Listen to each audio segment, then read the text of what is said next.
¿Hay algo que no vaya a cambiar? Entre las cosas más fascinantes que me ha enseñado mirar al futuro está fijarme en lo que vamos dejando atrás. Creo que esa es la gran pista de a dónde vamos. Y si hay algo que no va a cambiar, es aquello que nos vuelve imprevisibles a los humanos.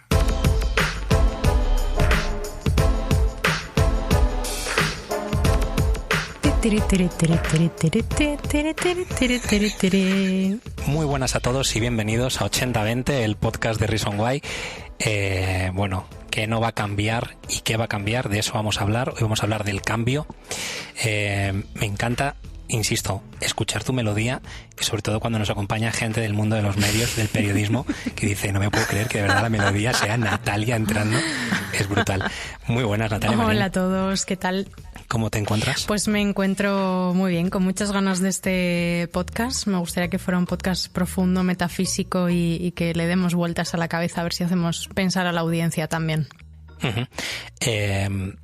Yo hoy me encuentro un poquito peculiar, porque como sabes he estado malito. Sí. He tenido ahí un pequeño golpe de estrés, algo raro que me ha pasado. Sí. He tenido 38,6 de fiebre en un día, al día siguiente pero como decir si esto en estos tiempos no es buena señal, ¿eh? Ya, no, pero está todo controlado. Todo bien, ¿no? Lo digo para que os portéis bien conmigo durante el podcast. Vale. Entonces, en este momento metafísico yo hablaré así como bajito y tal. Vale. Para envolver más. Perfecto. Como programa de radio de las 2 de la mañana. En realidad sabéis que es una especie de fetiche mío, ¿no? En plan, ya que nos acompañas, tal. Sí. Ya la habéis escuchado. Muy buenas, Manu Sánchez. Muy buenas. ¿Qué tal, Manu? ¿Cómo te encuentras? Pues por no cambiar, pues me encuentro bien. Joder, de verdad. En fin, vamos a lo que íbamos. Vamos a hablar del cambio. Y ya la habéis escuchado. La habéis escuchado Marta García Aller, periodista, autora, profesora también y autora de Lo Imprevisible. Muy buenas, Marta. Me encanta estar aquí con vosotros. A una distancia, además, prudencial, viendo que se cumplen todos los protocolos. Espero que la audiencia también se haya lavado bien las manos con gel hidroalcohólico, como hemos hecho nosotros. ¿Qué te ha parecido la melodía? Fantástica, innovadora, imprevisible. Bien. Lo podrías llevar a Onda Cero. Vamos a proponerlo y a ver qué pasa. Oye, yo tengo copyrights, ¿eh? Oye, voy a proponer un... ¿Cómo soy lo del marketing? Voy a hacer una propuesta. A ver, Manu. Dime. ¿Qué penitencia le podemos a Marta cada vez que diga imprevisible? Porque en 2 frases van 2. ¿Lo haces por publi eso? Directamente ya dices, voy a aprovechar ya que voy y hago Hombre, publi. es que yo venía a hablar a una audiencia selecta, experta en esto del marketing y la publicidad, y lo mínimo que podía hacer era estudiarme los trucos básicos de primero de promoción del libro, ¿no? En Editorial Planeta, que no lo hemos dicho todavía. Nada, el minuto de publi, Marta, va a estar repartido entre todo el podcast, ¿eh? Está hecho. ¿Pero qué tal? ¿Lo ha quedado muy natural o no? No, yo creo que bien. Forzado. Bien. No, vas bien, para estar en primero, oye. En primero, bien, claro, bien. Vale. Has mencionado una entradilla que me ha encantado, que es cosas que no van a cambiar, que muchas veces estamos constantemente fijándonos en ideas, teorías o previsiones de cosas que a priori van a cambiar o queremos que cambien, y a lo mejor le dedicamos poco tiempo a atender las que consideramos que se van a quedar un poco más inmutables, ¿no? A lo mejor fijándonos en esos conceptos podemos desarrollar estrategias en torno a la certidumbre, que en alguna ocasión lo hemos hablado, ¿no? Porque desarrollar estrategias en un momento de incertidumbre es mucho más difícil. Estás muy de acuerdo tú con Jeff Bezos, que lleva diciendo eso toda la vida, ¿eh? Es que Jeff, últimamente lee demasiado Reason Sí, Why. yo creo que sí. Jeff Bezos lo que dice es eso. Pregúntate obviamente también, ¿no? ¿Qué es lo que va a cambiar en los próximos 10 años? Y estate prevenido, estate preparado, pero pregúntate también qué es lo que no va a cambiar, qué no van a cambiar tus clientes para poder llegar a ellos, y es la mejor manera de poder plantear estrategias a largo plazo, pensando en lo que se va a quedar inmutable. Claro, es que en un mundo que cambia tan deprisa, al final hacen falta palancas, un poco algo a lo que asiste, como si estuvieras subiendo una montaña y necesitas saber dónde pones el pie para dar el siguiente paso. El siguiente paso es lo que cambia, pero en algún sitio tienes que apoyarte, ¿no? Pues al final ver lo que tiene más posibilidades de permanecer nos puede ayudar a tomar muchas decisiones. Ver también qué es lo que está desapareciendo. Es que el problema con lo que viene, el problema con el futuro, yo que le he dado muchas vueltas a cómo hacer una aproximación periodística al futuro, cómo hablar desde un punto de vista de los hechos de algo que no ha sucedido todavía, porque el futuro no existe, es una ilusión para la que además ni siquiera tenemos palabras. Si pudiéramos viajar a hace 5 años a decir, hostia, tío, tenemos que montar TikTok, ¿no? Nadie entendería nada. ¿Cómo explicas TikTok a tu yo de hace 5 años? ¿Cómo le explicas WhatsApp a tu yo de hace 20? Es que hay situaciones para las que no entenderíamos las palabras que utilizamos. No entendemos ni las que tenemos ahora ya aquí como 5G o blockchain. Podríamos hablar de ellas durante 1 hora en el podcast porque somos profesionales. Pero eso no quiere decir que sepamos lo que estamos diciendo. Pero fíjate que... Manu del 5G no voy a hablar por vida. Patrocinador oficial del 5G. No, pero hablas de WhatsApp. ¿Y hay algo más previsible que WhatsApp? Quiero decir... WhatsApp son mensajes entre personas. Quiero decir, eso lo lleva haciendo el chat de Terra lleva haciéndolo en Internet mucho tiempo. Simplemente consigue dar con la tecla en que la gente adopte esa tecnología. Pero es un cambio de paradigma en la manera de usarlo. Claro. Es estar permanentemente conectado, disponible a cualquiera que quiera algo de ti, incluso aunque no le conozcas de nada y sea el padre o la madre del compañero de tu hijo del colegio de que no le has visto en tu vida. Pero esa persona está presente en tu cena. ¿Por qué? ¿En qué momento hemos perdido el control de la comunicación de nuestra vida cotidiana? Creo que es una de las preguntas que más nos costaría explicar a nuestro yo del siglo XX, si es que tenemos todos la edad de haberlo vivido. Era un siglo que hasta hace no mucho la gente vivía sin Internet en el bolsillo. Creo realmente que eso lo cambió todo, y tener constantemente la comunicación, como dices tú, a través de los mensajes en WhatsApp, es verdad que nos ha vuelto mucho más previsibles, porque vamos dejando un rastro de datos increíble que nos hace analizables en nuestro comportamiento más cotidiano. Esa cantidad de datos accesible nunca la habíamos tenido hasta ahora, y poderlo procesar es lo que está haciendo. Por eso insisto tanto en lo imprevisible. Para mí es una palanca muy buena para entender cuánto estamos cambiando, porque todo aquello que no sea posible prever, por más datos que tengamos, es lo que permanecerá inmutable en un mundo en el que el Big Data y la inteligencia artificial está volviendo cada vez más cosas en nuestra vida cotidiana previsibles, porque estamos dando más información de nosotros de la que nunca habíamos procesado. Sí, porque cada vez además se da menos pie, digo, en el día a día damos menos pie también a la incertidumbre. Tú antes a lo mejor quedabas con unos amigos, quedabas a 1 hora en un sitio, podías llegar tarde. Había también otra cosa que, no sé si os acordáis, de que había una cosa que se llamaba la paciencia.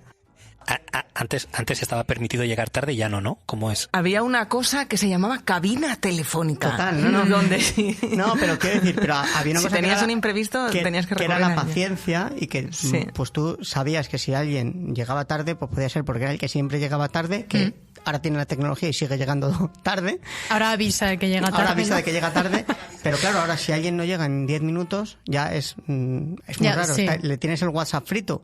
Entonces también ha cambiado, que creo que también ligado a esto va otro tema que es de las cosas que más ha cambiado, que es la paciencia. O sea, la paciencia está claro que ha desaparecido, no solamente para cuando quedas con un amigo y le esperas para ver que llegue tarde y qué tal. La paciencia para cuando pides algo y te tarda en llegar 3 días, por favor, 3 días sin poder tener mi y es cosa. Una de las cosas, el fin de la paciencia es una de las cosas que más está afectando a las empresas y a los modelos de negocio, sin lugar a duda. Y es algo profundamente vinculado al mundo conectado. Estamos en un mundo en el que la paciencia la hemos erosionado, y también la posibilidad de decir no lo sé. Como lo tienes todo en Google, o crees que lo deberías tener, no tener respuestas a lo que nos pasa es algo que gestionamos mal. En realidad tenemos más incertidumbre que nunca, y esta es la gran paradoja de la predictibilidad técnica a la que estamos llegando con los algoritmos. Cuando más previsibles nos habíamos vuelto, porque nuestro comportamiento es analizable, podemos prever qué tiempo va a hacer cuando salgamos de casa, el tiempo que va a hacer el próximo fin de semana, podemos prever los minutos que tardamos en llegar al trabajo o cuántos minutos tarda en llegar el próximo autobús. Podemos anticipar muchas cosas que hace pocos años, cuando no teníamos el smartphone en el bolsillo, no podíamos ni soñar con anticipar.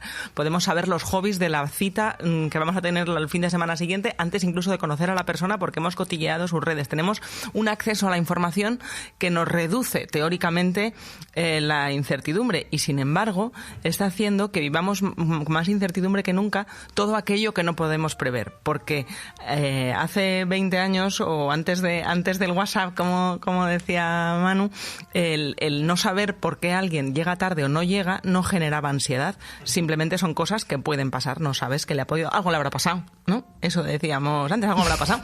Y ahora necesitamos saberlo todo, si no genera incertidumbre. Y en un contexto de incertidumbre como en el que estamos con el coronavirus, se hace más evidente la falta de control, cómo nos preocupa el no saber lo que sucede y lo mal que gestionamos esa incertidumbre. Claro.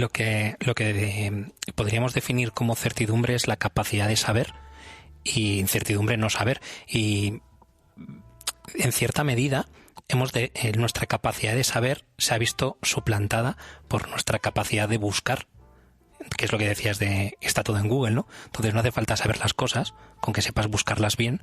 Entonces eso en cierta medida te da como seguridad de que puedes acceder a la información, pero incertidumbre en ti mismo de decir, es que me falta muchísimo conocimiento, ¿no? Y luego también la variable imprevisto está ahí, existe, y eso es algo que no vamos a poder controlar y que los algoritmos, obviamente por su propia definición de imprevisto, ¿no? Un algoritmo no puede prever un imprevisto. Entonces estamos perdiendo práctica, yo creo, también en ese sentido de querer tenerlo todo y casi haber alcanzado la perfección en el sentido de controlarlo todo y saberlo todo, y Google Maps te dice cuánto tiempo vas a tardar y qué tiempo va a hacer, te lo dice la aplicación del tiempo, pero si en el trayecto hay un imprevisto, ojo que el que lo tiene que gestionar eres tú, no hay una app que te diga cómo gestionar el imprevisto, eso va a ocurrir. Entonces creo que como seres humanos estamos perdiendo facultades en ese sentido. Es más, voy más allá. Y si el imprevisto es que te falta tu centro de datos neurálgico y es que algo tan simple como quedarse sin batería puede convertirse en todo un drama, sí. En según qué situaciones. Esto es, tú estás viajando, no, parece una tontería, pero si tú estás viajando, o quedarte sin batería o perder el móvil. Tú estás de viaje, estás en Croacia, estás viendo en Google Maps y tienes el... ¿Por qué Croacia? Porque me gusta Croacia. Croacia capital. Zagreb. Muy bien, esa era fácil.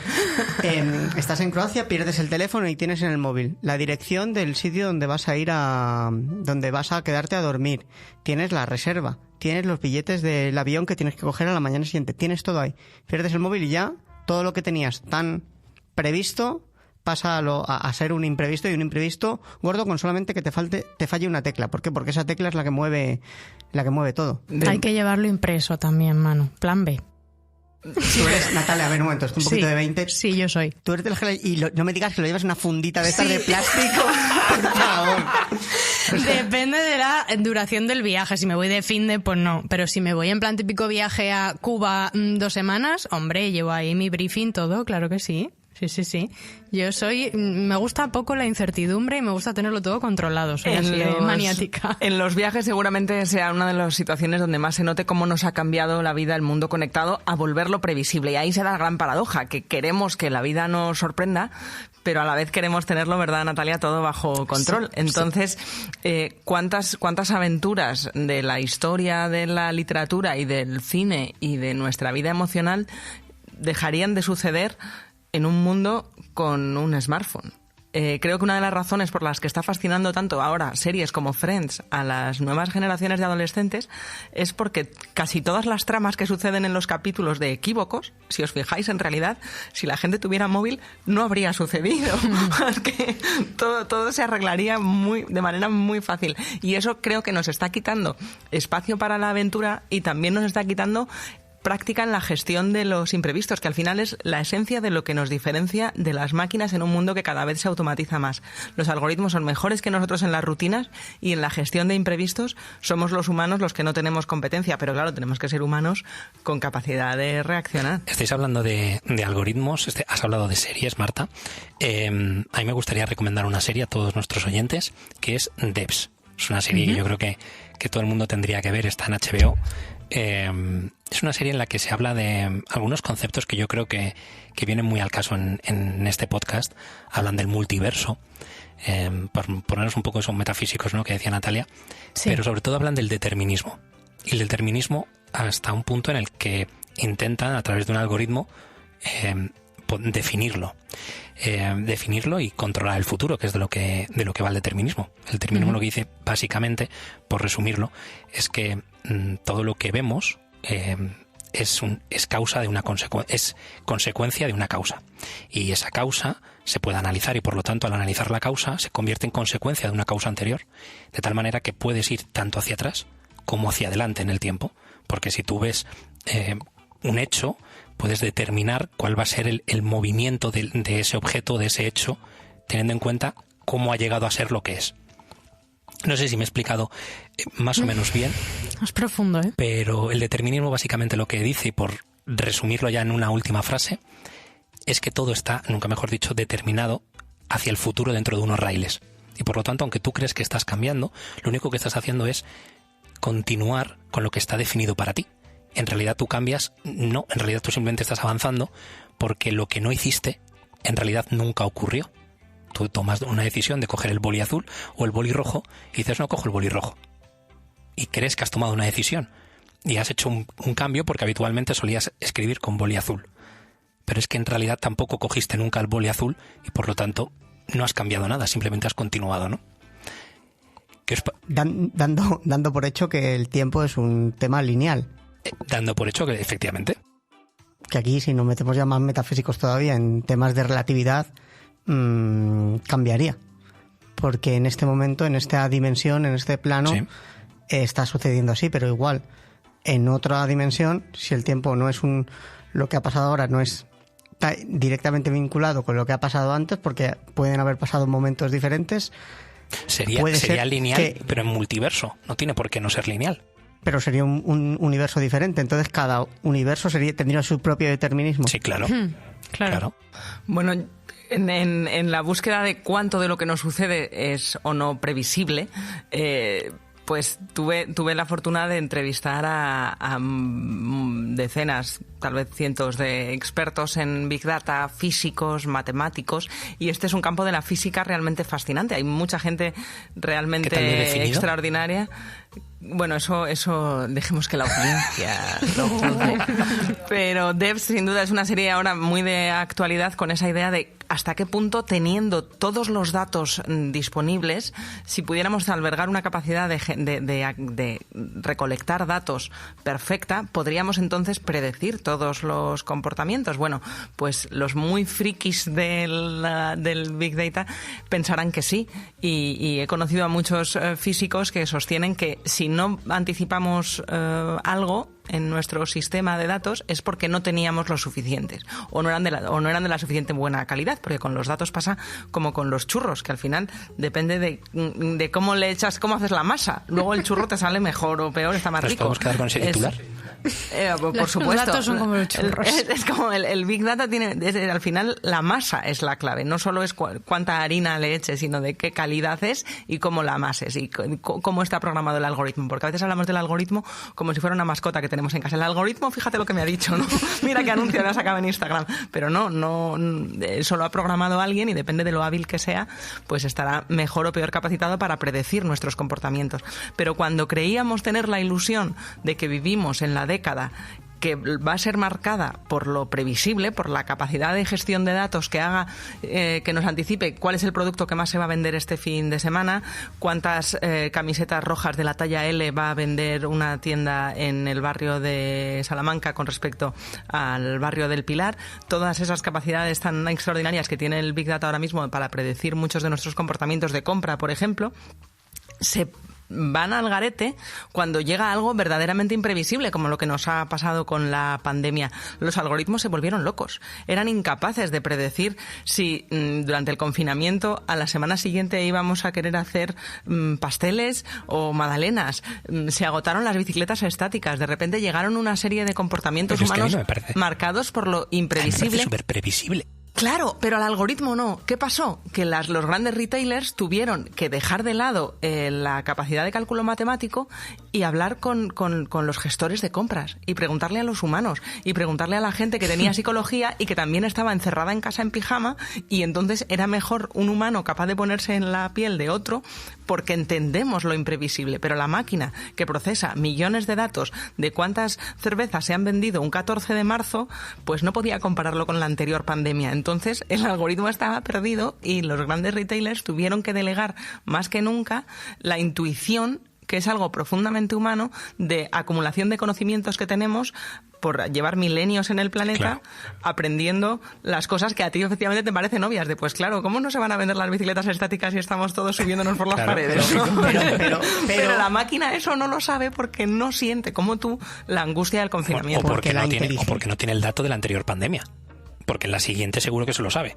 Claro, para la siguiente ola ya estamos... El segundo de confinamiento a lo mejor nos da por otra cosa. Y eso la máquina no lo va a saber. Puede ser. Pero por una cosa importante, que por mucho que se diga, la inteligencia artificial no existe. Quiero decir, la inteligencia es algo inherente al ser humano y la inteligencia es lo que te permite discernir. Una cosa es que seas capaz de comparar muchísimos datos, que es lo que hace la llamada inteligencia artificial, y con esos datos te saca previsiones. Pero le falta otra serie de... empatía que tiene el ser humano, una serie de cosas. La inteligencia artificial como tal no existe. Intenta emular la inteligencia humana. Por eso es artificial. Pero no existe. Da lugar a equívoco porque efectivamente sostengo que hemos sido tremendamente generosos los humanos compartiendo con las máquinas la palabra inteligencia.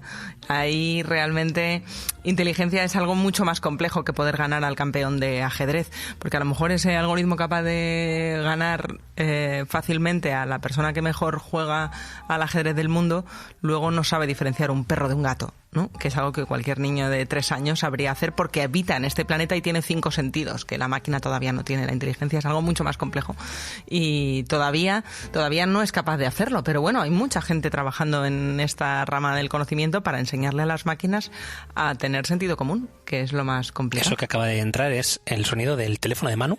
Los móviles en modo avión, por favor. Un sonido en modo avión que tienes una alarma y la alarma sigue sonando. Ah, claro, el modo avión no mata alarmas. No. ¿Ves? El algoritmo tiene mucho que aprender todavía de la vida cotidiana. Esto no había pasado nunca. Bueno, pero es que en realidad, bueno, te iba a decir, ¿para qué quieres el teléfono en modo avión? Lo podrías tener apagado, pero obviamente lo quieres para muchas cosas.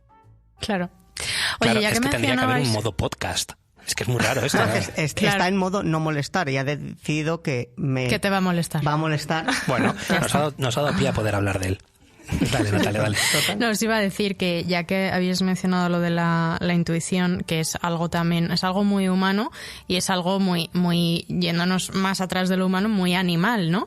Y en el libro de Marta, en Lo Imprevisible, lo cuenta y mi experiencia es que no lo conoce demasiada gente, pero luego comentándolo en el pre-podcast resulta que sí que es muy mainstream y que en TikTok todo el mundo está hablando de ello y es la rana. Me gustaría que habláramos de la rana. Antes de hablar de la rana, no, es que lo de la rana es brutal. Antes de hablar de la rana, dos cosas. Uno, lo de el minuto de publi para Marta, en serio que no lo vamos a hacer, porque es que el podcast es casi un branded content. Ya está, lo imprevisible, ya está. Lo que pasa es que se va a titular podcast sobre el cambio, vale. Para no darle tampoco demasiado, ¿no? Bien dicho. Y luego otra cosa, Natalia, una cosa. ¿Has dicho experiencia? He dicho experiencia, sí. ¿Has escuchado experiencia, Manu? Yo creo que ha dicho experiencia. Marta, ¿sí? ¿Tú de verdad quieres saber lo que es una auténtica experiencia? Por favor. Mira, una auténtica experiencia es la experiencia inmersiva que provocan los nuevos televisores Philips TV Ambilight, que con su tecnología es capaz de envolver las paredes de nuestra casa de luz, color y, bueno, se mueven a tiempo real según lo que estemos viendo con su nueva tecnología, como digo, Ambilight, y gracias a sus procesadores OLED. OLED. Ay, todo oye, muy inmersivo, me ahogo ¿no? diciendo la cuña. No, pues no te ahogues, hombre. Rodéate de Ambilight. Tendríamos que crear una experiencia inmersiva con los televisores Philips TV Ambilight con el podcast. Algo se nos tiene que ocurrir. Pues es un poco difícil, ¿no? Porque va de ver, el podcast es oír. Pero en función ¿cómo se ve? ¿Se oye el color? En función de lo que estemos diciendo, que aparezca una imagen. Bueno, la rana le pasaba que la inmersión, ¿no? La rana nos va a salvar de este punto. ¿Os cuento lo de la rana? Venga, cuéntanos lo de la rana. Venga, os cuento lo de la rana. Dicen que si tú, dicen, estará comprobado empíricamente, me imagino. Yo no he metido ranas en ollas hirviendo, pero ningún animal ha sido dañado para este podcast. No. Si dejas caer una rana en una olla con agua hirviendo, la rana salta. Pero si esa misma rana tú la metes en una olla a temperatura ambiente y poquito a poco vas calentándola, subiendo la temperatura, la rana al final muere, no tiene esa capacidad de reacción porque pierde perspectiva del contexto, del entorno que está cambiando a su alrededor, y entonces ella pues va soportando esa temperatura, soportando hasta que ¡pum!, palma. ¿Qué os parece? Es una metáfora del cambio, creo, muy profunda, pero también fácil de entender, y cabe añadir que es que nosotros somos la rana. ¿Vale? Esto es lo realmente inquietante de la historia de la rana. Que nosotros somos la rana. El mundo está cambiando a nuestro alrededor. En el caso, por ejemplo, del cambio climático, que tiene también mucho que ver con la proliferación de las pandemias, que es la metáfora que utiliza un epidemiólogo para explicarme que cuidado, que esto de la pandemia y las pandemias en general lo llevan diciendo los expertos del campo mucho tiempo, del campo de la epidemiología, pero poco a poco hemos ido deteriorando el ecosistema hasta el punto de no darnos cuenta del peligro que estamos corriendo, ¿no? Porque no ha sido de repente, no hemos llegado a este ecosistema de repente, sino que va cambiando, pero también ese cambio lo vemos y con mucho en lo tecnológico y en lo digital. Y en lo humano. Manu, ¿tú lo de la rana lo habías escuchado antes? Yo lo había escuchado antes. Es que yo, sí. lo de la rana, que agradezco mucho a Natalia, que siempre nos aporta información útil y de valor. Yo, por si acaso alguien yo no lo conocía. Pero es que no puede ser más mainstream lo de la rana últimamente. Yo no sé si es porque todo el mundo ha salido el libro de Marta, o al revés, es que Marta lo vio mainstream y lo metió en el libro, lo coló así para ver si... Perdona. Pero es que yo lo he visto en todas partes, ahora hay vídeos y todo, una rana entrando dentro de una... Bueno, pero independientemente que sea mainstream y esté en TikTok, es algo que viene muy al caso y es un ejemplo muy ilustrativo de que tomemos conciencia un poco de todo esto metafísico y profundo que estamos hablando. Oye, esto es real, ¿eh? O sea, nos está pasando a nosotros mismos, y es verdad, la pérdida de perspectiva es algo que nos afecta en los procesos de cambio. Creo que también pasa con el bogavante. Lo digo por si en alguna... Sí, claro, pero yo ya te digo, yo no he experimentado. Vale. Y pasaría con nosotros si nos meten en una bañera con el agua caliente que salimos por patas. Y parafraseándote a ti, ¿no estamos ya metidos en ello? Claro, estamos totalmente dentro de este cambio, pero hay una buena noticia en la rana. Fijaos cómo nos hemos adaptado de una manera resiliente, que también es una palabra muy mainstream, ¿verdad? En este momento, teniendo en cuenta dónde estábamos hace apenas 10 años. Si es que fue hace 10 años cuando se presentó el iPad. Que no teníamos tablets, no sabíamos lo que era una tablet. Que no existía la comida a domicilio más allá de Telepizza. Es muy fuerte, bueno, 5 años, eso. no es tanto. Ya no tenemos que irnos a 10, 5 años que no podías pedir a domicilio si no era casi con el propio restaurante, ¿eh? Claro, y la idea de tener el mapa por el que nos movemos en el teléfono, o las reservas de los aviones, o salir de casa sin dinero, que yo llevo muchos meses ya saliendo de casa, pagándolo todo con el móvil, porque habíamos estado no sé cuántos años oyendo que sí, que íbamos a pagar con el móvil, pero lo de pagar con el móvil era una cosa que no terminábamos de entender. Bueno, la desaparición, ahora que hablábamos de cómo nos ayuda ver las cosas que desaparecen para ver lo que viene, la desaparición del dinero en efectivo es otro de los grandes cambios que estamos viviendo en esta década, que se está consumando y que hemos naturalizado. Nos hubieran dicho hace apenas una década que no íbamos a necesitar dinero para movernos por la ciudad con total tranquilidad y que podíamos lo mismo coger una bici o unos minutos o un coche para que nos lleve de un sitio a otro, que ni siquiera necesitábamos poseerlo, que solo podíamos usarlo, y no hubiéramos entendido nada si nos hablaran, ¿no?, de los servicios de car sharing. Hemos introducido una cantidad de cambios en nuestra vida asociados con la digitalización de los que no somos conscientes. Y no solo la gente joven, también la gente más mayor. En eso sí que es verdad que la pandemia ha servido de acelerador profundo para llevar la digitalización a generaciones que jamás se habían planteado utilizar algunas cosas que eran de los chavales, pero ahora sí que son Durante los 25 minutos que llevamos de podcast, habéis mencionado algo cercano a esto que voy a meter ahora, con lo del siglo XX, siglo XXI, la pandemia, COVID, etcétera. Y bueno, pues aprovechando que el CDC se ha celebrado hace poquito, relativamente poco, según cuando escuches este podcast, tengo por aquí un comentario que hacía Genís Roca, que decía que el COVID ha sido el empujón que necesitábamos para entrar en el siglo XXI, porque si no, no lo hubiéramos hecho nunca. no puedo estar más en desacuerdo con esa frase. O sea, de verdad. O sea, es que... revélate, Manu, no, revélate. me revelo. O sea, es que ahora que parece que el día 1 de enero de 2020 estábamos todavía aquí en la cueva. Y realmente el día 1 de enero de 2020 ya el mundo había cambiado tantísimo desde el día 1 de enero del año 2000, cuando estábamos con el efecto 2000 de apagar los ordenadores porque se van a jorobar en el año 2000, o sea, la entrada en el siglo XXI ya existe. Yo creo que ya hablar de entrada en el siglo XXI ya vamos un poquito... O sea, ¿crees que Genís Roca lo que estaba buscando era el titular y el tuit? Y... A ver, no me quiero meter con él, pero creo que es una frase que queda muy chula, que da wow, tal, la analizas y luego dices, es mentira. Lo que sí que ha hecho es acelerar todavía más este cambio, pero es un cambio que ya venía desde lejos. Sí, lo que pasa, yo creo, Manu, que, o sea, yo estoy de acuerdo contigo, pero estoy de acuerdo con Genís también. Y ahora dice Marta otra cosa y de acuerdo con Marta también. No, pero te explico, te cuento. Creo que ciertas cosas en las que tú tienes razón y que ya veníamos viviendo ciertos cambios, pero hay otras cosas como lo que decía Marta del dinero, que a mí personalmente me toca la patata porque yo estaba deseando ya que se acabara el dinero en efectivo, o sea, no podía soportarlo más. Porque yo no llevo dinero suelto nunca. Entonces, cuando tengo que pagar el autobús... A la gente desordenada nos ha hecho mucho bien esto yo de la digitalización. Yo no puedo pagar con dinero, o sea, me parece un atraso. Totalmente. ¿Por qué? Porque son menos de 5 euros. Bueno, mira, perdona, pues es que no sé. Cada uno que pague como quiera. Creo que hay que tener las opciones. Hay ciertas cosas en las que yo creo que sí, el señor Genís Roca sí que tiene razón y ha tenido que llegar una pandemia para que digamos, ojo, que las moneditas así de mano a mano no son buenas, paguemos con el móvil.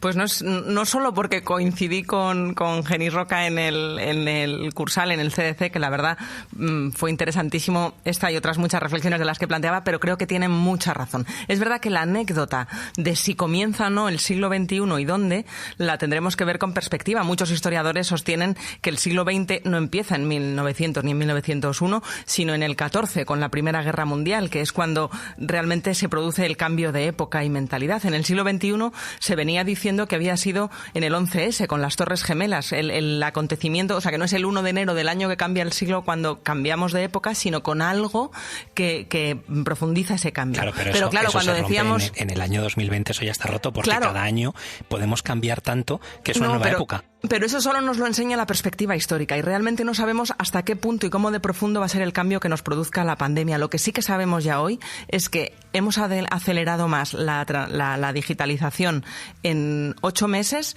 de lo que se pensaba que sería en los próximos 10 años. Sí que ha sido como apretar el acelerador porque, por ejemplo, en el caso del teletrabajo seguramente sea más paradigmático. España era uno de los países más atrasados de la OCDE en tasas de teletrabajo, menos de un 5% en España. Y si lo comparamos con la gente en Estocolmo, por ejemplo, roza ya el 40% antes de la pandemia. La gente que habitualmente, no que teletrabajara sí o sí todos los días, sino que tenía unas empresas que le permitían la flexibilidad de hacerlo con naturalidad. Un 5% frente a un 40%. El siglo XXI, estamos en el año 2020 para ambos países, pero la digitalización había llegado a velocidades diferentes. Y en países como España, y especialmente porque tiene un tejido de pymes que no pueden costearse la digitalización, a lo mejor a la manera de las grandes empresas, es especialmente representativo. Ha habido muchísimas empresas que han acelerado en la digitalización porque no tenían puestos los mimbres para poder teletrabajar y de repente esto, que hubiera sido si no en el año 2030, ha tenido que ser sí o sí en 3 meses que nos hemos apañado como hemos podido. Esto que dices me recuerda a una conversación que tuve con David Alayón, que también participó en el CDC, que decía me decía, Javier, no, si es que el futuro no es en el futuro ya es en el presente, lo que pasa es que el futuro está mal repartido. Entonces, puede ser que otra ciudad, efectivamente, ¿no? Estocolmo ya estaba en el futuro de España, que es lo que está comentando un poquito Marta.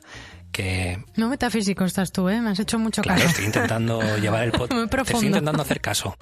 Oye, ya que hablas del futuro, el presente, ¿por qué no hablamos un poco del efecto Lindy? Hombre, es que me parece súper interesante. Y más con lo que ha dicho Marta cuando mencionó la pandemia, que no sabemos hasta qué punto va a ser significativa o no la pandemia, o hasta qué punto fue significativo o no otro tipo de hechos que han pasado. O sea, el efecto Lindy va un poco por esa línea, ¿no?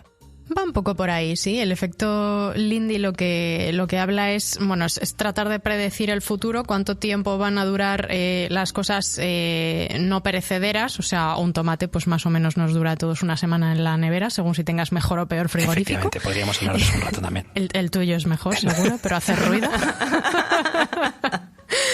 Pero las cosas no perecederas, ¿no? Por ejemplo, hay ejemplos, los típicos que se ponen con un libro que se lleva editando 100 años, probablemente se mantenga 100 años más, o en la comparativa entre Beyoncé o los Beatles, pues Beyoncé durará menos, puesto que llevan menos tiempo de moda. Es bastante polémica la teoría, pero básicamente lo que viene a decir es que futuro es igual a el pasado que ha sobrevivido menos el presente que se puede desmembrar en cualquier momento. Y lo que nos queda es el futuro. Claro, pero es que todo lo que lleva mucho tiempo, hubo un momento en el que llevaba poco.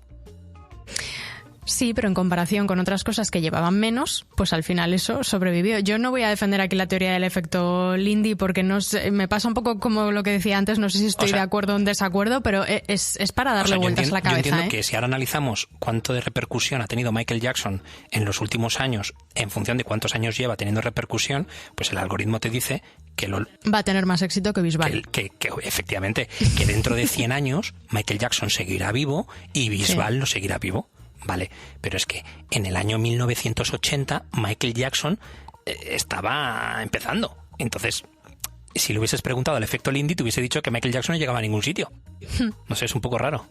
Ahí está la clave de tener la suficiente perspectiva, pero sí que podemos a lo mejor afirmar sin lugar a mucho equívoco que Beethoven tiene más futuro que el último hit de reggaetón, que por más que lo pete ahora en la última red social, hay algo que hace que las obras maestras, que es también en un campo en el que se está invirtiendo mucha inteligencia artificial para ver hasta qué punto son previsibles o no los grandes hits, las obras maestras nos tocan, por decirlo en el lenguaje técnico, la patata, ¿vale?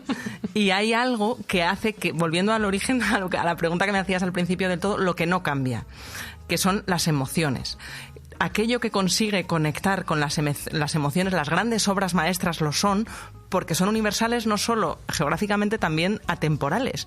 Una tragedia escrita por Shakespeare sigue funcionando porque en realidad no está hablándonos de Enrique VIII, nos está hablando de la ambición, y la ambición seguirá existiendo, no sabemos en qué formato ni con qué plataforma, en el año 2050. Entonces, cuando se conecta con lo universal, eso permanece. Y hay algo profundamente imprevisible, que es lo que lo hace fascinante, porque si no, sería tan sencillo como tener un buen programa de software con muchos datos para saber cómo componer una canción del verano. Se intenta con los bestsellers. Y a veces se da en el clavo, porque los bestsellers tienen algo de previsible. Sabemos lo que está funcionando en el mercado. También Netflix, Amazon lo están haciendo con las series. Se llevan los años 80, pues vamos a poner un poco de misterio, un poco de radiocassette y tiki-tiki, luego tienes 80 series que son todas iguales porque eso está funcionando. Es verdad que hay un componente del éxito previsible, pero es mucho más perecedero. Ese éxito es como el fast food del consumo cultural. No conecta con lo universal. ¿No creéis que es también por la cantidad de oferta que hay? Totalmente. Yo justo iba a ir por ahí. Creo que... Saturación. Claro, saturación y que también... No digo que esto es que puede sonar un poco mal. A ver, cuidado, Manu, que el podcast no se edita. Claro, que vas a liar. Las obras de Beethoven, obviamente, son una obra maestra. Creo que eso no hay lugar a duda. La cuestión es, si ahora un compositor, con la cantidad de competencia que hay, compusiese esas mismas obras, ¿tendrían la misma duración y tendrían el mismo impacto? Yo creo personalmente que no, porque es mucho más difícil que se ponga el foco ahí. Y creo que ahí también influye mucho cuando... O sea, no podemos eliminar el contexto a la hora de... Cuando hay una obra, la obra tiene su contexto. Entonces, bueno... Sí, y lo bueno y lo malo cambia según las épocas. En el caso, por ejemplo, de la política es muy claro. Siempre cuando se escucha una sesión de control del Congreso de los Diputados, que es algo que si no tenéis que hacer por trabajo tampoco recomiendo mucho que hagáis. Apasionante. A mí me toca todas las semanas. Bueno, no tengo que, pero teniendo en cuenta que escribo de ello, lo lógico es... Claro, obviamente. Ponerte un poco al día, ¿no? No sé. Pero sí, como... A ver, el mundo tertuliano... Nosotros nos tenemos que ver... A veces hasta se documenta, fíjate lo que te digo, como exclusiva. Nosotros nos tenemos que ver las bobinas del CDC, de Cannes, del Sol, o sea, es otro tipo de... Eso sí te lo recomiendo que lo hagas. Una cosa que se suele decir siempre es, claro, los políticos de ahora no hablan como los de antes, ¿no? Es como comparar un tuit de rufián con un discurso de castelar, ¿no? Y la reflexión también que se puede hacer es la contraria, de si nos soltaran un discurso de castelar ahora, ¿le prestaríamos alguna atención? Nuestra atención también ha cambiado. Pero una cosa es el consumo rápido de mensajes y cómo nuestra atención se fragmenta, que eso nos vuelve mucho más previsibles a los estímulos y a las notificaciones de los algoritmos, y otra cosa es la obra de arte. Ahí sí que hay un componente universal. Pero con esto de la saturación os quería contar una cosa, a lo mejor la conocéis, que es la paradoja de la mermelada. Es un experimento que se hizo hace 25 años, antes del WhatsApp, antes de Netflix, antes de que llegáramos a casa al sofá y no supiéramos qué ver porque tenemos no cientos, sino miles, decenas de miles de horas de entretenimiento disponible en streaming. A ver, al entrar en el supermercado, ¿qué era más probable que la gente comprara? Se puso un expositor con 24, creo que eran 2 docenas de diferentes sabores de mermelada, y otro que solo tenía 6. Y el estudio demostró que había mucha más gente que se paraba, el 60% de la gente se paraba en el expositor con más opciones. Era abrumadora la diferencia. Somos adictos a tener opciones. Pero luego la segunda parte del experimento demostró que en realidad el expositor que más vendía era el que menos mermeladas ofrecía. Porque aunque somos adictos a tener muchas opciones, y esto es algo que entronca profundamente con el mundo conectado y del streaming, en realidad queremos tener opciones, pero luego nos bloquea el exceso de oferta y preferimos que nos lo den sencillito. Y ahí es cuando el algoritmo del que siempre hablamos, a lo mejor para demonizarlo, cumple una misión fundamental, que es hacernos de filtro, conocernos mejor para darnos un poco mascadito lo que a lo mejor nos puede gustar, siempre sabiendo que el algoritmo en realidad no está trabajando para nosotros, aunque nos hayan creado esa ilusión. Está trabajando para la empresa que lo ha programado y nos va a ofrecer el artículo que más dinero le va a hacer ganar a esa empresa, no el que nos va a hacer pasar necesariamente mejor rato del viernes. ¿Pero es que eso tiene que ver con que los resultados de búsqueda de Amazon no sean tan cortos y no te deje ver 1000 productos en una sola página y sea siempre tan difícil navegar por el resultado de búsqueda de Amazon? Y la mejor opción. Claro, te pone 3 opciones, Amazon Choice, y ya como que tienes que elegir eso. A mí me ha pasado alguna vez de decir, y si me quiero tirar una hora buscando producto, me lo hace súper difícil. Porque es mucho más probable que compres si haces eso. Es la idea de que lo que está en la segunda página de Google no existe. Ahora lo que se dice es que si no estás en Reason Why, pues no importas dentro del sector. No eres nadie. Y si no has leído Lo Imprevisible y te sabes lo de la rana, perdóname, ¿de qué estamos hablando? Efectivamente, eso se dice mucho. Oye, pues siguiendo con el tema del cambio, Natalia, ¿por qué duelen los cambios? Uy, ¿por qué duelen los cambios? Bueno, a ver, no a todo el mundo le duelen. Hay tipos y tipos de personas, vale. De dolor también. De todo, de cambios. De todo. No, pero bueno, el pequeño libro de los grandes cambios, que es un librito que os recomiendo, yo creo que en algún podcast ya he hablado de él. Uh-huh. Dice que el cambio no se puede producir nunca de una forma indolora o sin provocar un poco ese dolor, porque todo cambio requiere movimiento. El movimiento provoca una fricción y esa fricción causa un dolor. Y además nuestro cerebro, los cambios radicales o los cambios repentinos los clasifica como un peligro, entonces innatamente tendemos a rechazarlos. Entonces el cambio al ser humano por norma general como que no le gusta. Esto de la zona de confort, de quedarnos ahí tranquilitos y de no implementar cambios o mejoras o hacer las cosas diferentes, no, como que no nos gusta mucho. Pero si lo hacemos poco a poco puede ser que no se sienta y por lo tanto zambullirnos en el cambio sin dolor. Como la rana. Como la rana, está todo relacionado. Sí, pero hay un componente que entra dentro de lo que nos diferencia con mucho de los robots y lo que hace que difícilmente podamos imaginar más allá de la ciencia ficción los escenarios en los que los robots nos controlen o nos dominen. Otra cosa es que se nos desmadren, que eso puede ser, es la ambición. Las máquinas no tienen ambición, no desean cosas, no quieren el poder, no quieren dejar un mejor planeta para sus hijos porque no tienen. Y sin embargo los humanos sí. No ha habido ningún momento a lo largo de la historia de la humanidad en la que esté documentado que la gente que viviera en ella dijera, pues ya está, Esto era todo. Hasta aquí, ¿no? Esto, ya tengo todo lo que necesito. Pues ya estaría. Qué tranquilo está todo, qué bien, ¿no? Pues no, en absoluto. Todas las épocas tienen sus crisis y cuando resolvemos un problema y tenemos las comodidades, por ejemplo, en el hogar, que es una de las grandes revoluciones del siglo XX, los electrodomésticos. Hablábamos antes con el frigorífico, pero fijaos el cambio que supuso en la vida cotidiana la revolución en el hogar.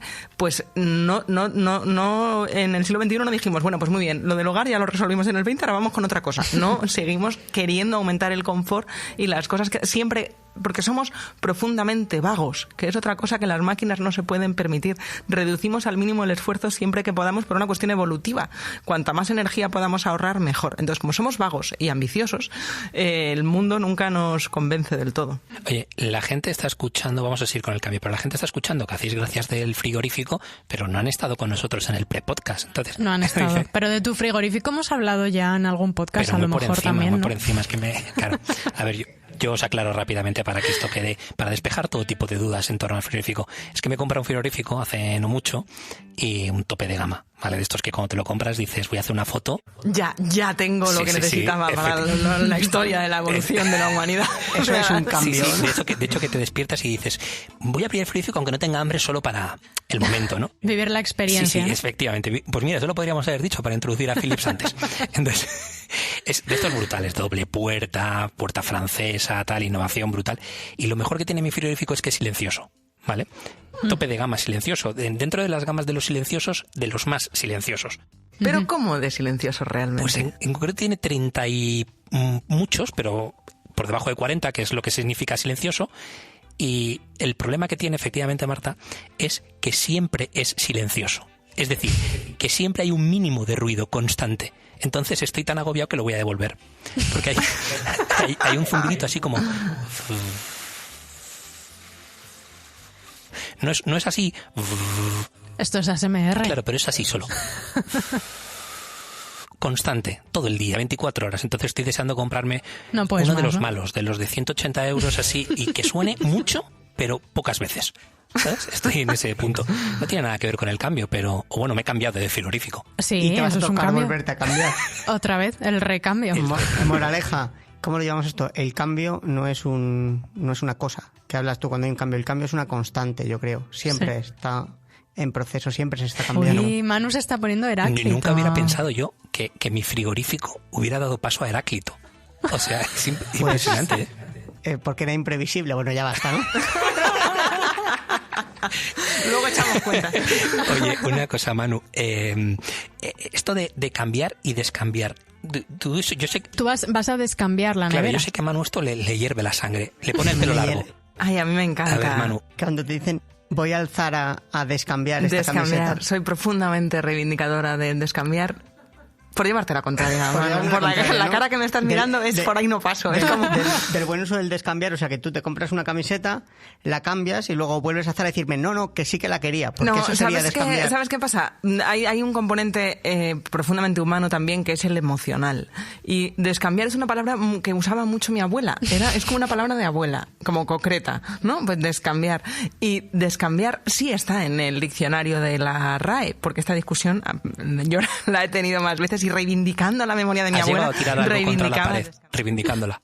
No, pero como justificación a la palabra descambiar, tengo un argumento. En realidad, antes cambiaste la prenda que vas a la tienda de ropa por dinero, ¿vale? Entonces es la segunda vez que la cambias, porque ahora la cambias otra vez. A ver. La intercambiaste. Cambiaste una cosa por dinero, claro. Y ahora descambias aquello y quieres tu dinero de vuelta. Aceptamos pulpo como animal de compañía. Tiene sentido, Manu, ¿qué tienes que decir a esto? Que aceptamos pulpo como animal de compañía. Y mencionas a la RAE. La RAE recuerda que fueron los que quitaron la tilde de solo. O sea, yo es que estoy muy en el futuro y por tanto solo siempre sin tilde. Ponerle tilde a solo... Marta, que me vas a caer mal. Que no, que esto es como lo de la nostalgia. Es como ponerle tilde a fue. que es una cosa muy del siglo XX. Pues ponerle tilde a solo va a ser muy de 2004. Esos son el tipo de cambios con los que yo no... Ahí la fricción a mí me puede y me causa el dolor. O sea, guión sin tilde, por Dios de mi alma. O sea, yo creo que eso es una manera de aferrarse a... yo fui a EGB, ¿sabes? Ese rollo claro, de yo estudié yo sé y gramática. yo aprobé aquel examen con un 9 y aquellos que se les olvidó poner la tilde merecen mi desprecio. Creo que hay mucho rencor en la es la tilde. resistencia al cambio. Aquí, es la resistencia al cambio. O sea, yo he llegado a poner... Esto es verídico totalmente. Yo he llegado a poner en un mail, aquí te mando el guión, ponerlo con tilde y poner entre paréntesis, sí, coma, sé que se escribe esto a un cliente, sé que es con... que a la RAE dice que sin tilde, pero yo no lo puedo escribir sin tilde para que no parezca que estoy escribiendo una falta de ortografía. Esto pues es resistencia al cambio, o sea, ¿no? Por hilarlo. Todo el hilador te voy a llamar a partir de ahora y me quitas el cargo. Pero... Oye, hemos mencionado a Heráclito, no sé qué vas a decir, pero nos hemos quedado ahí que a lo mejor la gente no sabe quién es Heráclito. Heráclito hemos ido a las concretas. Ya a las tildes. No, es que hay una nueva sección que presentamos en el podcast que es algo que quieres proponer, algo como muy concreto para mejorar el mundo, o algo que crees que deberíamos quitar, también como muy concreto, y que una vez que ocurra creemos que mejoraría mucho el mundo y todo sería mucho más fácil. Entonces me lo estáis poniendo un poco a huevo y yo quería hacer mi primera aportación, que la verdad es que no la iba a hacer yo, pero es que me lo habéis puesto muy, muy ahí, que es ponerle tilde a incluido. Creo que eso mejoraría el planeta. No lleva tilde ni nada, ni tiene por qué. ¿No lleva tilde? Pero yo creo, me has hecho dudar, sí, pero yo creo que debería llevarla. Claro, es que yo se la pongo siempre, yo creo. ¿Estas secciones de cosas que traerías al mundo o que quitarías? Las dos valen. Para hacer el mundo mejor. O sea, en plan, hacer el mundo mejor, no podemos pedir la vacuna del coronavirus, sino la tilde para incluir. Cosas muy concretas. Tengo muy claro que es lo que si tuviera la varita mágica de erradicar, ¿vale? Habría que eliminar de la faz de la Tierra, que son las frutas de plástico. Hostia, tienes toda la razón. Por favor. Tienes toda la razón. ¿Qué planeta es este? No, completamente de acuerdo contigo. Pero hay gente que le gusta. ¿A quién le gustan las frutas de plástico? Sí, también. No sé a mí me gusta la tilde de solo y mira cómo me habéis mirado. Bueno, pues hay gente... esa es nuestra nueva sección. Ya tenemos un par de propuestas. Pensaré en ello, porque ya ahora mismo me has pillado un poco ahí. Bueno, pero tenemos un par de propuestas. Una de ellas muy buena, la de incluido, sí. Y luego tenemos otra propuesta. Bueno, vamos con Heráclito y luego le vamos a preguntar a Marta qué ha soñado hoy. Vale, pero y ahora qué aburrido, ¿no? Después de hablar de cosas tan divertidas, Heráclito es como otra vez volver al 80. Bueno, pero es que la gente tiene que conocer a Heráclito de Éfeso. Heráclito de Éfeso, el filósofo griego, para los que no le conozcan, es el filósofo del cambio, ya que estamos hablando de cambio. ¿De qué época es, más o menos? Presocrático. Sí, que me lo he estudiado. 500 antes de Cristo. Todo cambia, nada permanece, todo fluye, todo está en constante cambio y el maravilloso ejemplo del río, ¿no? Él decía que como nada dura eternamente y todo está en movimiento, no vamos a poder nunca descender 2 veces por el mismo río, porque ni el río ni nosotros seremos los mismos la segunda vez que lo hagamos. Todo cambia constantemente. Brutal, ¿eh? Brutal. ¿Qué razón tiene? Pues si lo piensas, tiene muchísima razón. Eso pasa mucho con las películas, ¿no? Una película que te ha gustado mucho, mucho, mucho hace años, vuelves a ella y no eres la misma persona y la película de repente parece otra. No es la misma que recordabas. Y tú te empeñas ahí en que te guste, pero efectivamente. no. Pasa también con los restaurantes. Cuando te dicen, ¿cuál es el mejor restaurante que puedo ir? O el mejor restaurante en el que has estado. Pero es que depende de muchísimas cosas. Claro. Entre otras cosas del cocinero. Del cocinero, de ese día, de tu estado de ánimo, de tu compañía. De la compañía, de mil cosas. Sí, total. Hasta del tiempo que hacía ese día, si llegas helado de frío. ¿Ves? Tener todos los datos de lo que pasaba aquel día es muy... Que digo yo que Heráclito cuando pronunció este teorema...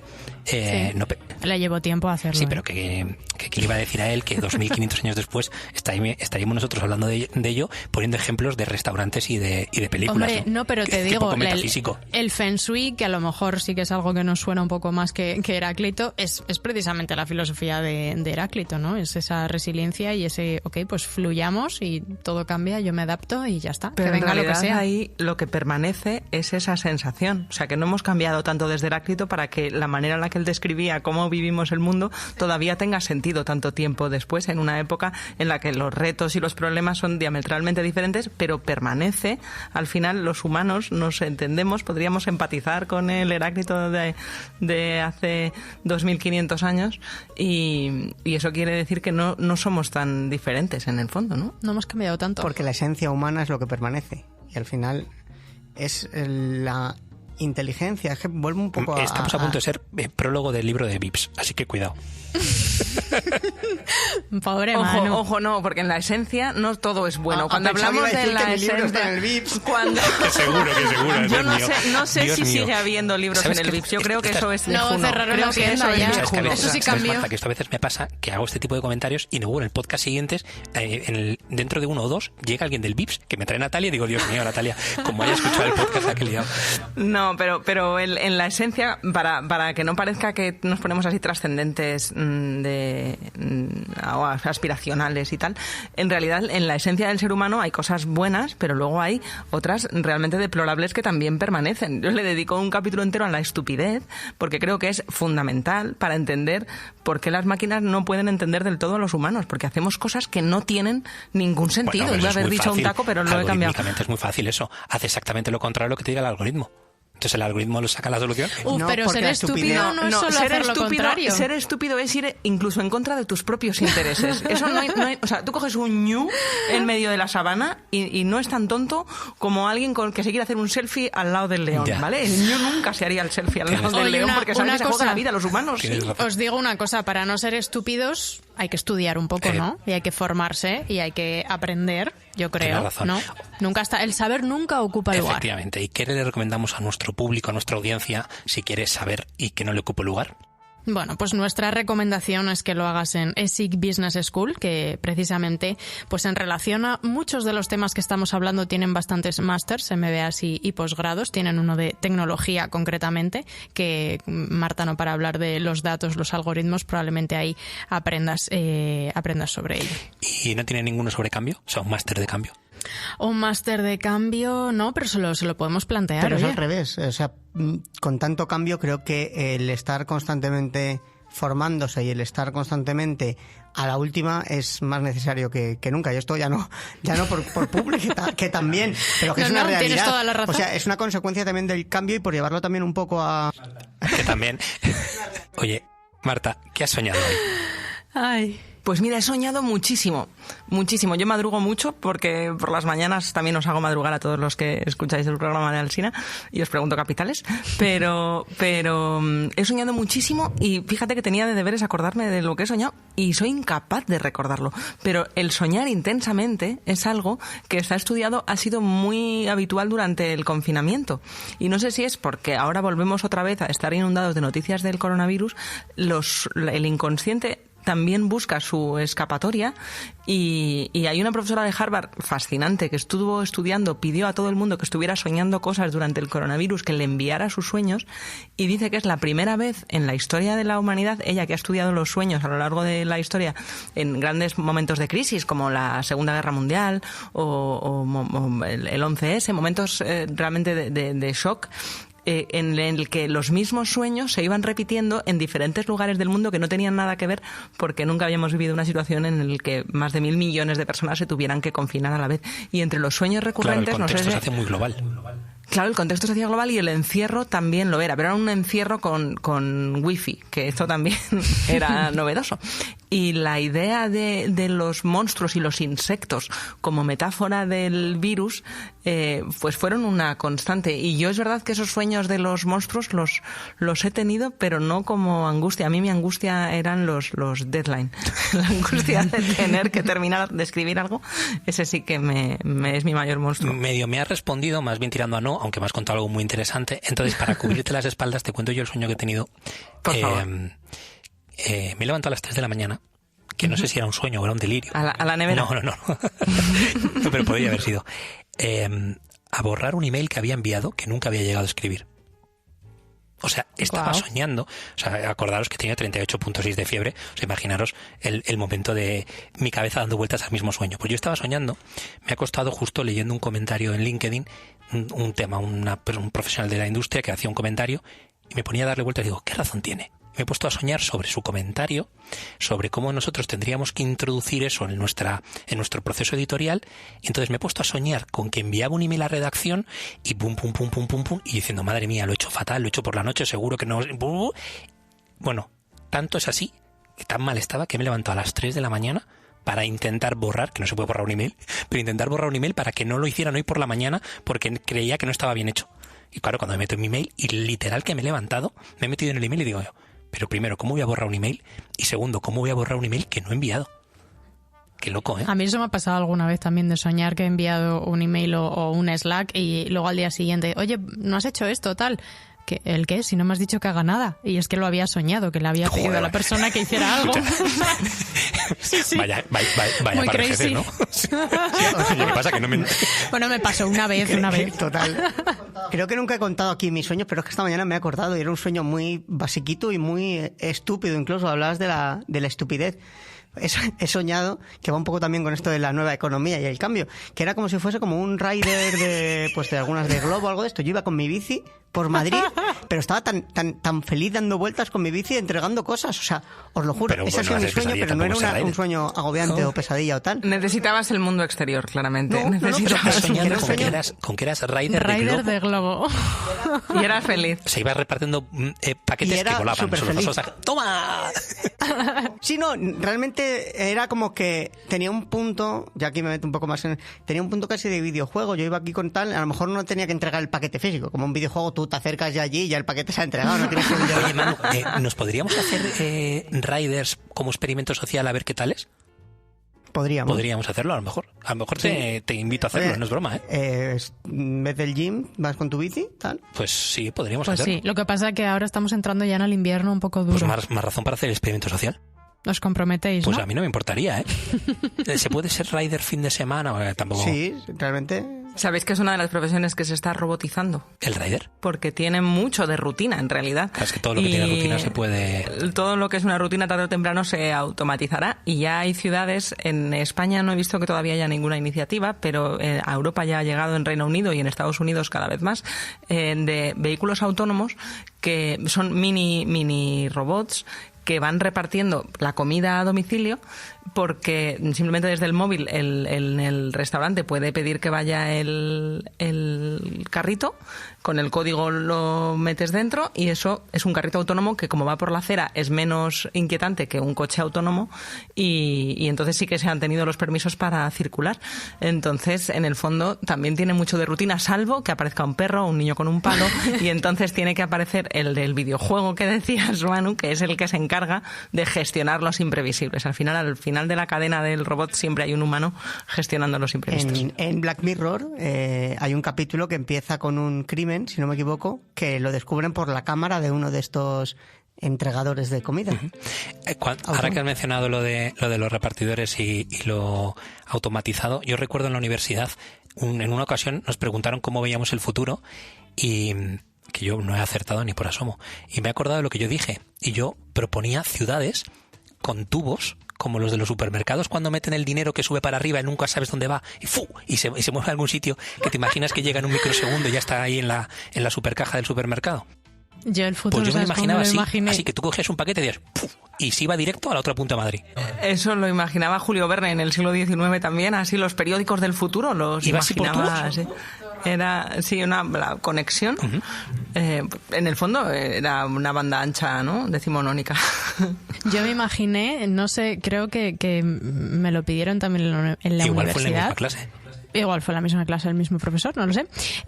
Una vitrocerámica que se limpiaba sola como unos limpiaparabrisas de coche que salían y iban arrastrando toda la mierda, luego le iban escondiendo. Y eso no se ha cumplido. En Está el fondo todavía por inventar. Era la gestión de una ambición de pereza, que era de, por Dios, no limpiar la vitrocerámica. ¿Cuántas cosas hemos inventado por pereza los humanos? El limpiaparabrisas de Natalia, si hubiese sido en los espejos retrovisores, hubiera funcionado de maravilla, ¿eh? Ostras, eso es un invento que yo no sé cómo todavía no ha llegado. Cuando llueve por el retrovisor no ves una mierda. Pero tendría que ser doble, también en los tuyos, en las propias ventanillas, un poquito, porque si no... Sí, en todo el coche en general, porque solo delante y detrás. No, hombre, pero ya hay limpias para retrovisores. ¿Ah, sí? ¿Qué marca? Yo no lo conozco. Estás muy en el futuro. Sí, demasiado, yo eso no lo he visto, ¿eh? Oye, lo vamos a tener que dejar aquí, que llevamos una hora de podcast, sí. Espero que lo hayáis pasado bien. Marta, ¿qué tal? ¿Te lo has pasado bien? Me lo he pasado fenomenal. ¿Tú crees que ha sido algo de útil? ¿Poco? Muchísimo. Sí, desde luego que sí. ¿Y hemos hablado de cambio, Natalia? Claro que sí. Vale, pues entonces hemos cumplido más o menos nuestras premisas. Nos vemos en el siguiente podcast. Lo dicho, muchas gracias. Adiós.